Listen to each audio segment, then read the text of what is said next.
નમસ્તે. નવસારી છગન ગોધાણી, મીણેલા મોતી, મણકા નંબર 28.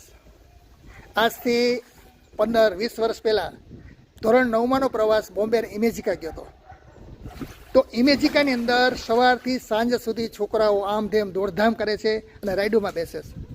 કોઈના મોઢા ઉપર થાક દેખાતો નથી, પરંતુ 3 વાગે છે એટલે છોકરીઓ સાથે સવારથી સાંજ સુધીમાં દોડધામ કરી અને ટીચરને સેજ શારીરિક થાક લાગ્યો હતો, એટલે થોડીક વાર કે આરામ કરવા બેસે છે. એની સાથે 13-14 છોકરીઓ પણ બેસીશ. તો ટીચર છોકરીને પૂછે છે કે કેમ બેટા થાકી ગયું, કેમ તમારા મમ્મી પપ્પા યાદ આવે છે? તો છોકરીઓ કેવો સરસ મજાનો જવાબ આવે છે. આ જવાબ સાંભળી અને ટીચરના મોઢા ઉપર થાક ઉતરી જાય છે, તાજગી આવે છે અને ઉત્સાહ જાગે છે.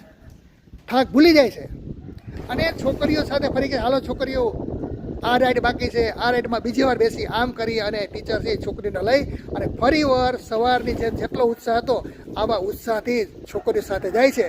તો આ છોકરીઓ અને ટીચરના સંવાદ કેવા હતા, એકબીજાની લાગણી કેવી હતી, તો આ લાગણીઓ અને સંવાદ સાંભળવા માટે રાહ જુઓ મણકા નંબર 28. આભાર.